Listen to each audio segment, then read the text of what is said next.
All right, hello friends. Today is April 16th, and we've got some new Guild Wars 2 news. Let's see. Note to users of third-party programs, due to possible blah blah blah blah. Your add-on's probably broke. Okay. Super Adventure Festival. Moto's world-renowned Super Adventure Box returns again. Let me turn my game noise down.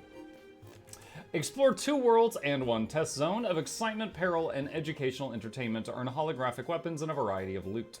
Travelers can visit the Super Adventure Box in Ratasum. Temporary portals have been placed in each major city to facilitate easy access to the scenic hub of Asuran culture. Complete the festival's meta achievement, Annual Super Adventure Box Nostalgia, to earn the new Powered Shoulders armor. Last year's reward, the Powered Gloves, are now available from the Super Adventure Box traders. Let me see if I can find that so that we can display it. I'm opening up the dressing room right now. Okay, and it is called Powered. There we go. Powered Shoulders. There you go. That's them right there. Glorious. Okay. The new Golem Buster weapon set is now available. You receive your choice of a weapon by progressing the Super Adventure Box Nostalgia meta achievement, and you can earn additional choices through weekly festival achievements. Okay. Weapon search Golem Buster. Okay, that didn't work. Let's just search Buster. Oh, it's Golem Dash Buster. Okay, you gotta have the hyphen. It's like Spider-Man. Okay, here we go. Sword, hammer, longbow, short bow, axe, dagger, mace, pistol. Oh, that's fancy. Lucian from League of Legends vibes. Rifle. Woo! Scepter. Staff. Focus. Okay. Torch. Purple cube fire. That is not something I thought I was going to see today. Alright. Warhorn. The Super Adventure Doot. Shield. And they got after images. Alright, that's the Golem Buster set. Okay. New weapons have been added to the Retro Forged set. You can purchase these weapons directly from a festival vendor or find them as rare drops in super loot bags. Alright, I don't know which ones are new, which ones are not, so I'll just quickly go through all of them. Alright. Schwad. Hammer, not new, I already had it. Short bow. Dagger, not new, because I already had it. Mace. Pistol. Ah, that hurts my eyes. Rifle. Scepter. Spear. Thank God. Finally, some underwater content. Harpoon gun. Okay. The annual Super Adventure Box Nostalgia Meta Achievement has been updated with additional goals, including the box's prototype level, the World 3 Test Zone. And for those who weren't active last year, I believe last year was the first year of the World 3 Test Zone. I don't know if they added any more to it or if it's still the same as it was last year. The weekly Super Adventure Festival achievements have been combined into a single achievement, Weekly Super Replay. New updates have been added to the Test Zone. Oh, they did add stuff. Shops, blue oozes, secret caves, a coin collecting adventure, and new achievements to go along with them. Delve into the caves of the Test Zone, aid the miner Choya, and gain never before seen tools for your super adventure. Also, I should pause here for a moment. For anyone who might be a new player to the game and has played for less than a year, and they don't know what the Super Adventure Box is, let me demonstrate really quickly. So, little minute break here. Going to go to Ratasum, best capital in the game here.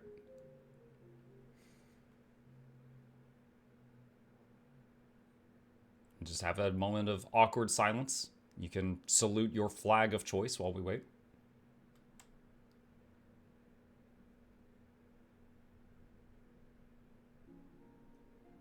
There we go. All right, so Super Adventure Box, and there's this box right here, and you can enter this and say, I'm ready, and you will get a crazy loading screen,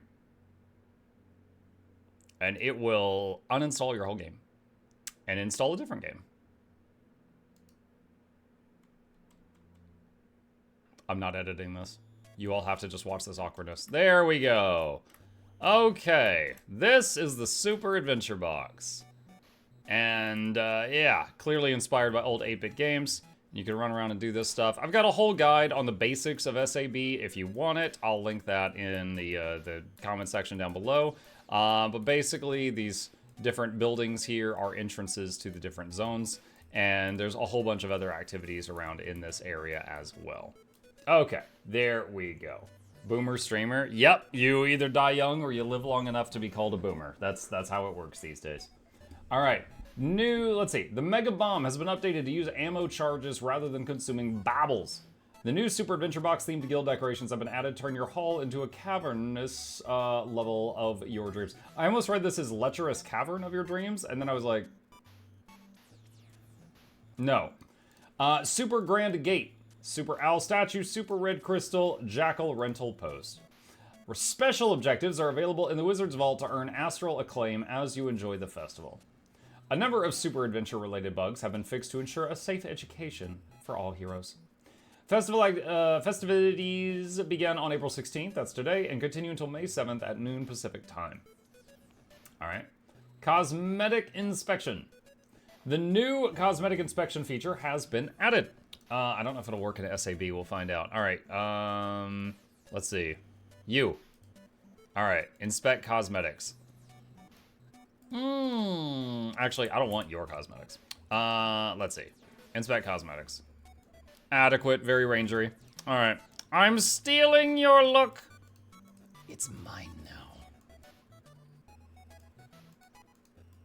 How can I... Oh, just dye remover? All right. All right. I'm basically her. Indistinguishable. Don't talk to me or my son ever again. There we go. All right. Yes. So the cosmetic inspection feature is now in the game. This allows you to click on people if you're like, oh wow, where do I get that hat or whatever. You can inspect them and you can look at what they got and, oh, she's looking right into my soul. You're gonna face the other way. Get rotated, idiot. And you can look at what they've got and then at the very least you got an item name. And then you could go to the wiki and look for that item name and be like, oh, that's how to get it. I want to make that a goal. I want to make that a goal of mine to get that. So that is the new feature into the game. You can also see the dyes. You can also click find in trading posts because most dyes can be bought. And you can see how much those dyes cost on the TP, stuff like that. Also, I think it's worth pointing out here. There's been an uptick. I gotta be honest, I almost never visit the Guild Wars 2 forums. I found out about this on the grapevine from other people. There's actually quite a few people on the forums asking if they can opt out of the cosmetic inspection thing. They don't want people to be able to inspect them because they're afraid that people are going to steal their look. What? Okay. I am human. I have opinions. Here's my opinion on that. Okay, first of all, first time. I've got like 20 clones of me running around. Whatever. 2, I get that you're proud that you matched that hat with those gloves, with those boots, with that shirt, that kind of thing. It would make more sense to me if you made those art assets, you know? It's not like you, look, I identify with this hat. I did not draw the hat, right? If someone else is using the hat, I'm not like, oh man, that guy copied my look. No, he's using the same hat. Like, you know, we both shop at the Gap, whatever. It's not a thing. I honestly hope that they don't put in extra development time making it so you can opt out of cosmetic inspection. I find that silly because, like, for example, this person here has no idea that I just inspected their cosmetics. They have no idea that happened. There was no victim here. No one was hurt. And it's just a feature that is going to be like, oh, hey, oh, yeah, that's cool. I want to see where that hat is from. That's it. I honestly, at this point, just because I think that those folks are so silly with this, I think it would be funny if someone made an add-on that can inspect someone and then just hit apply look, and it would just change my entire character if I had those skins to look like them in 1 second. It's like I could walk up to them, and if they said something snarky, I could just click a button and just morph into a short version of them. And they'd be like, don't steal my look. And I just morph into them and be like, don't steal my look. Just say it right back like Karen. Honestly, I think that'd be hilarious. I think that would be hysterical. I need a button to change back afterward. I don't want to stay looking like this. That's my next point. A lot of people have very high opinions of their look. Yo, I don't even have that high opinion of my look. And I'm big fish, small pond famous. Like, it's, I don't think it's a big deal. I hope they spend no further development time making it so you can opt out of that, because I think that is ridiculously silly. All right, there we go. There we go. I am done bullying people that I don't know. Okay, where were we? You can bring up the inspection option by right-clicking on a player or by typing /inspect with the player selected. You know what? I do have one thought about this. I wonder if it has a range limit. In some games, there is a range limit on it. So, like, I'm going to click that guy really far over there. Okay, so there's the target. They're super far away. And, oh, I just lost him. No. Okay. Okay. All right, as long as you don't lose the target, it seems like it works. It seems like it works. Okay, so probably just the targeting range. Weapon information is hidden in competitive maps. I saw one funny line about this from a viewer earlier that said, like, ArenaNet, without flashing these weapons I'm getting beat with, I don't even know what's hitting me. It doesn't matter. Many skins will now include information about the primary source for obtaining them when viewed in the wardrobe or the inspect panels. Yeah, I've seen a few of them that say, like, you know, found in the gem store or things like that. Due to the number of weapon and armor skins in the vast world of Tyria, the source descriptions are a work in progress that will be completed over time. I mentioned that during the news video yesterday, that with the thousands upon thousands of items in the game, I doubt they're all going to have descriptions right away, if at all. All right, no more social interactions. Yeah, because the only way to start a conversation in the world is to say, where's that hat from? Look, if you really need it, say, hey, how much does a polar bear weigh? Enough to break the ice. How you doing? I like your hat. Yeah, boom, there it is. You're in at that point. You're in. Just write it down. Oh my god. All right. Many skins will now include information about the primary source for obtaining them being viewed in the wardrobe or the inspect panels. Due to the number of weapons that are... Oh, we already read that. Okay, you made me mess up. World Polish. JTech Offensive Protocol and JTech Defensive Protocol have received the following updates. Increase the duration of JTech offense and defensive overcharge effects per activation from 15 minutes to 45 minutes. They tripled the duration. Nice. Increase the maximum stack duration for both of them from 2 hours to 2.25 hours to 3 hours. Remove the timeout period for applying additional JTech offense and defense overcharge effects and shortened the duration of interactions. Increase the internal cooldown for JTech offense and defense overcharge application when entering combat from 30 seconds to 90 seconds. Fixed an issue that caused the Defeat the Claw of Jormag world boss or complete events in Frostgorge Sound weekly objectives in the Wizard's Vault to only progress by 1 point when the Claw of Jormag itself was defeated rather than instantly completing. Fixed a client crash in convergences. I cannot talk today. Items. Hero's Choice chests will now appear in a clickable pop-up UI chest instead of being manually obtained from a chest object in the world. I wonder what impact that will have on places like Auric Basin's meta, the Octovine, because that one, you can get the Hero Choice chest many times per day, but most Heroes chests are once a day. So I wonder if this is going to make Octovine a once-a-day chest, or if it will still be what it is before. I'll have to go try that out. That will take at least 2 hours to test, because I'll have to do it and then join another one later that day and then do it again. World v World. The following changes are part of an ongoing effort to make fighting for and in objectives feel better for attacking groups, as the defenders' advantage inside their own structures was too strong. While we don't want to swing that advantage completely in favor of attacking groups, we also want to encourage player interaction so that large portions of attacks against structures don't feel like a slog with little payoff. We feel that the changes will help to incentivize more players versus player interactions, while still allowing for defensive tactical gameplay. We will continue to monitor how these changes affect siege and structure attacks. Across all objective tiers, walls and gates will now be rebuilt when 50% of their health has been restored. What was it before? Like 10 or 20, I think? 50% health is needed to rebuild the wall now. I think that's up from like 10 or 20. It has been a while since I World v Worlded. I don't remember the exact number, but it was much lower than that. Several objectives capture boundaries have been resized in all 4 maps. Jay in chat says I think it was 10. Resource camp capture boundaries are now the same size in all maps, with 2 outliers. Rogue's Quarry, the Green World's northern camp in the Eternal Battlegrounds, and Ham's Lab, the northern camp in Desert Borderlands, remain unchanged. Generally, this is a reduction in capture boundary size for Alpine Borderlands and Eternal Battlegrounds camps, and an increase for Desert Borderlands camps. Capture boundaries in Odell Academy, Crankshaft Depot, and Parched Outpost, northwest, southwest, and southeast Desert Borderland Towers, has been reduced. Stone Mist Castle's capture boundary has been reduced and centered. Capture boundaries for Green World Keep, Red World Keep, and Blue World Keep in Eternal Battlegrounds have all been reduced. Capture boundaries for garrisons in Alpine Borderlands have been reduced and centered. Capture boundaries for Dreadfall Bay and Ascension Bay in Alpine Borderlands have been reduced and now match those of Shadowrun Hills and Askelion Hills. Synthesizer and Tactivator locations have been moved in most camps to ensure they are still inside the capture boundaries.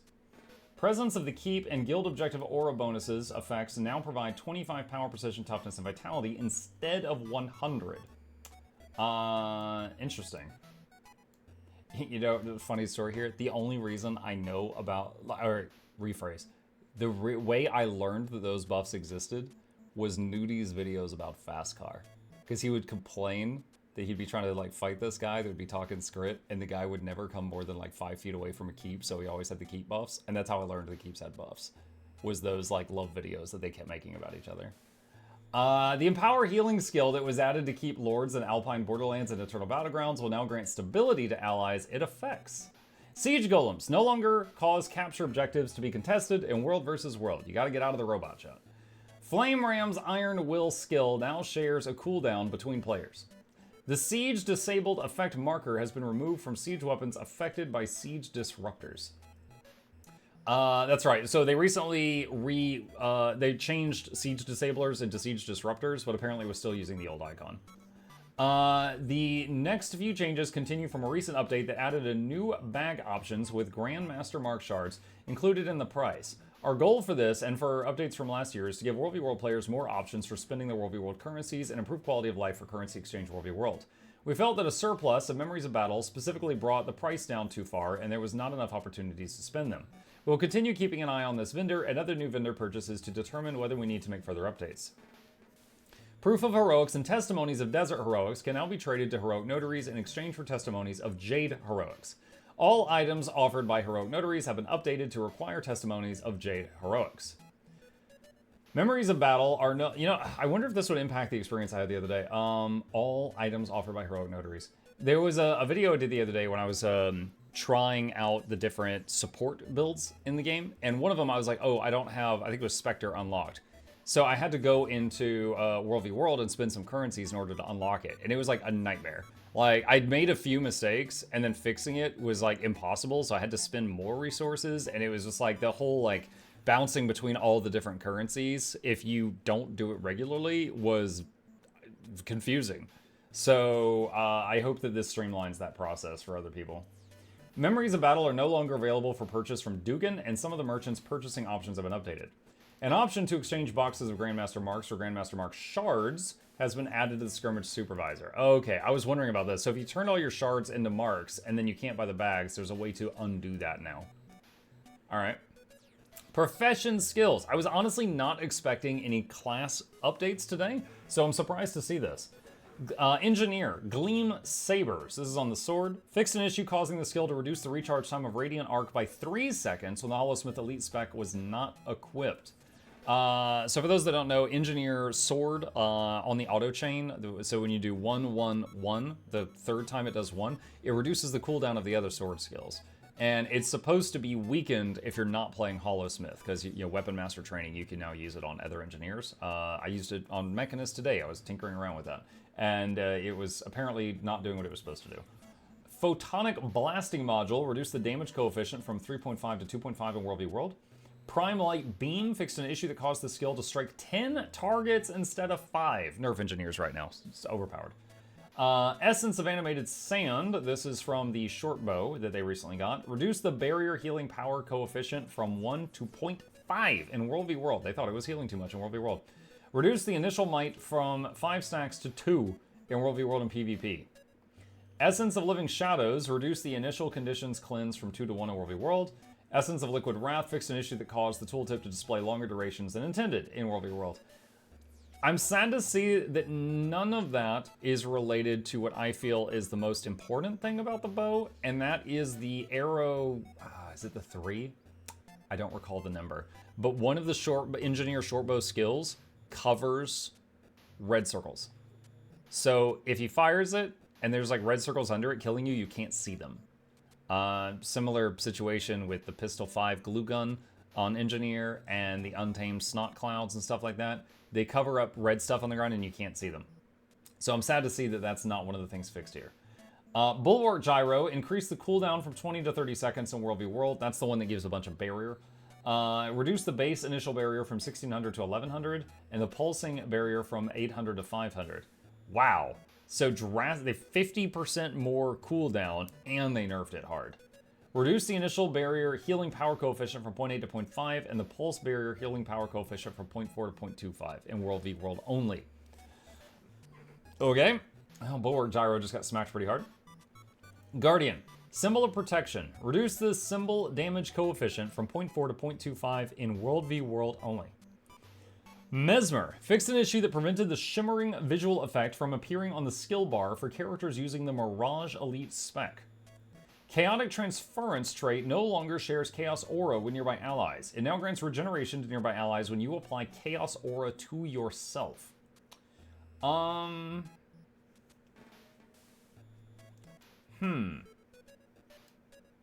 few thoughts on this. There's been a few times when I've looked at different builds to test them, and people have been like, I've been like, oh, this Mirage doesn't keep up boon up time on this, or this. And people will be like, oh, but it gets Chaos Aura. And I'm like, I don't think you understand how that works. If you give someone Chaos Aura, then they have to get hit. And if they get hit, then it gives them a random boon from a pool of options.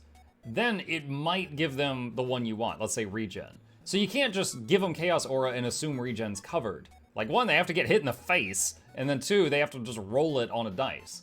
So this is making it so you're no longer can get other options, you're just going to get regen. For your allies. So I would say I probably consider this a good thing because it's going from something that is RNG to something that you can rely on. And that's usually better. Like, no matter what the boon is, if it's something you can rely on, you can make a build around that. So that's probably good. Mender's Purity, lesser power cleanse, and no longer triggers restorative mantras. Journey, reduce the base healing from 911 to 719, and reduce the healing power coefficient from 0.67 to 0.4 in PvP only. They're not nerfing that in PvE. Abstraction, reduce the base healing from 1900 to 1600, and reduce the healing power coefficient from 1 to 0.8 in PvP. Okay? So we're in Ranger now. Live Vicariously, this trait is no longer activated by pulsing healing effects such as regeneration. Flourish, which is the Ranger's new Mace 2. Reduce the base healing from 970 to 509 in PvE. Massive. Honestly, Druid has so much healing, it would still be okay with this. I think Untamed would probably be fine too. There's an Untamed heal and Druid heal, and they both use the Mace for the heal. Reduce the healing power coefficient from 0.4 to 0.25, and reduce the regen duration from 4 to 3, but that regen part is only in PvP.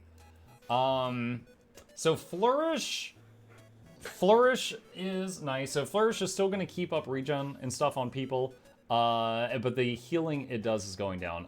So can I see it while I'm in Super Adventure Box? Hang on just a second. Thank you! Just a moment. Hey. Mace, here we go. Yeah, so Flourish has a 6-second cooldown. So every 6 seconds, in addition to doing damage and reapplying regen, it was doing a burst of healing. That burst of healing is what got nerfed. And before, when Rangers were using Axe Warhorn with staff to heal, Axe Warhorn did not have any bursts of healing. It kept boons up, it did a little bit of damage, but it didn't have any bursts of healing. So this basically, they were still able to keep boons up, and then they were also getting healing they didn't have before on top of it. So they probably felt that pushed them too high on their healing output. Sad to see it go, but it feels fair. Invigorating Bond. Reduce the base healing from 1k to 820. Reduce the healing power coefficient from 1 to 0.5 and reduce the protection duration by 1 second in PvP. So Invigorating Bond is a not required trait for Druid healing, but it is one you can do builds around. And basically whenever you use your pet's F2, it will do a big heal and also help do prot and vigor uptime around you, and it has a 20-second cooldown. So if the pet's F2 skill is less than a 20-second cooldown, it won't proc every time. If it's more than that, it'll proc every time. Revenant, they have changed True Nature. Fixed an issue that could cause the skill to be accidentally cast immediately after activating Facet of Nature. Okay. Maybe they added like a half-second cooldown to it or something. Warrior, Path to Victory, reduce the damage coefficient from 1.25 to 0.91 in PvP only. Reduce the base healing from 975/1950/2900 to 559/1700/2900. So the last one is the same. The first one is half what it was, and the middle one's about the same. Based on adrenaline level in PvP only. Increase the healing power coefficient from 1/125/15 to 133/16720. Okay, so it'll scale better with healing power than it did in PvP only. Linebreaker. Reduce the base healing from 2200 to 1300. Ooh. And increase the healing power coefficient from 1.25 to 1.75 in PvP only. You know, honestly, at this point, I'm not sure if I've been reading some of these correctly. For example, this Linebreaker, I'm not sure if all of this is PvP only, or if this is everywhere. That part is everywhere, and then that's PvP only. I'm not sure. Like, this one says PvE and this one says PvP. So if, assuming the same person wrote all these notes, I think this entire line is PvP. Snap Pull, increase the casting time by 0.15 seconds. Bullet Catcher, increase the cooldown from 25 to 30 seconds in PvP. Scorched Earth, reduce the number of targets from 5 to 3 in World v World only. Interesting. This is all of it. So PvP change, all game modes change, PvP change, World v World change. Okay. All right, all over the place. All right, that's the last line. Another thing, let's see. Another thing that is new today, where's the Black Lion box? So in the Black Lion chest, there is a new thing added to the game called the Unleash emote. And remember, if you don't like messing with the Black Lion chest, when the next chest comes, this will go onto a merchant where you can get it guaranteed. Lord Hyzen, of course, has already thrown a ton of dollary dues of the game and sent me this link to show me.